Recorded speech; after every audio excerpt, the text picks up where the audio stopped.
Welcome to the Runloop CLI demo. If you're new here, Runloop is a secure sandbox development platform for production-ready AI agents. My name is Alexander Dines. I'm an engineer at the Runloop office in San Francisco. The goal of this video is to show you the newest way, in my opinion, the most fun way to use and explore the Runloop platform. If you're familiar with command line tools, you might be wondering, what's so special about that? Sit down, my friend, grab your beverage of choice. I'm going to show you. RLI is both a TUI and CLI. Everything that you can do within the Runloop platform can be performed interactively with the TUI or traditional CLI, or if you prefer, through our web UI. Everything shown is a video that can be replicated with the Runloop API key and a little bit of code. Let's get started with Devboxes, essentially just a secure sandbox for your agent to play with. Here you can see a list of Runloop concepts we can manipulate with the TUI. RLI handles screen sizing and auto-detects light and dark themes based on your terminal's background color. Let's take a look at how we can paginate and search RLI. Press / to open search to quickly find a Devbox. Let's get to work creating a Devbox. You can interactively set up the box by pressing the C button. Let's fill in the name agent environment. We can quickly change the architecture, ARM and x64, and resource sizing, even with custom sizes. Let's use medium. Let's add some metadata. Customer 1000.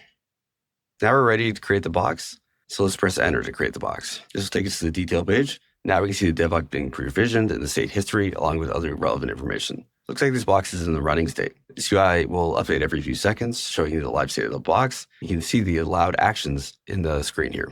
Let's show some of the capabilities we have with this Devbox. We can execute a command. This command is going to count up to 1,000 every 0.1 seconds. And if we want, we can kill this command and return to the detail page. From here, let's install an HTTP server on the box using the SSH feature by pressing the S key, and then make a tunnel to share this with the world.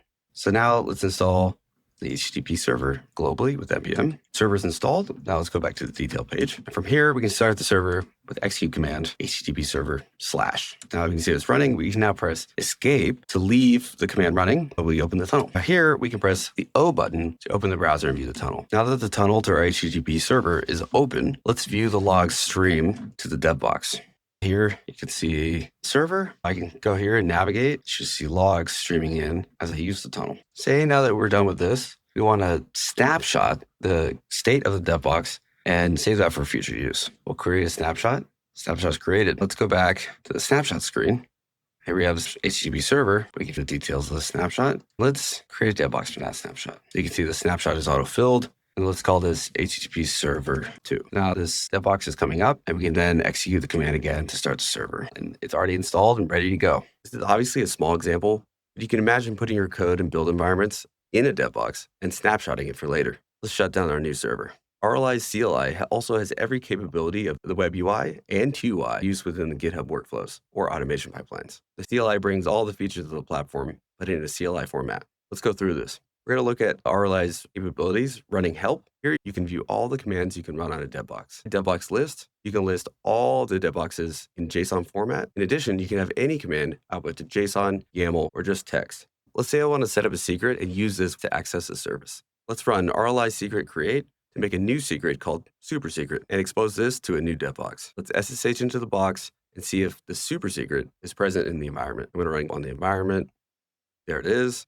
I wanted to highlight our Docker capabilities, how you turn your Docker build process into a blueprint. Blueprints are essentially Docker images that you create from a Docker file. Let's walk through how we can do this with the CLI. Here you can see some status updates. CLI is pulling your local build context into the blueprint. Now that the blueprint is built, we can take the ID and launch a Devbox with it. Let's create a Devbox from that blueprint. Navigate to the app directory. We'll look at all the source files that are here. Let's install the sources and run the build. You can create environments in a few ways, via snapshotting, suspending and resuming, or through blueprints, depending on your use case. This has been a brief overview of the capabilities of the RLI and the Runloop platform. The RLI NPM package, GitHub repo, and docs will be available in the details below the video. Thank you for your time. If you thought this was cool, like and subscribe, because there's going to be more fun things to come. Comment or shoot me a message if you want to see new features or have a video request. If you like this video and you want to work together, let me know.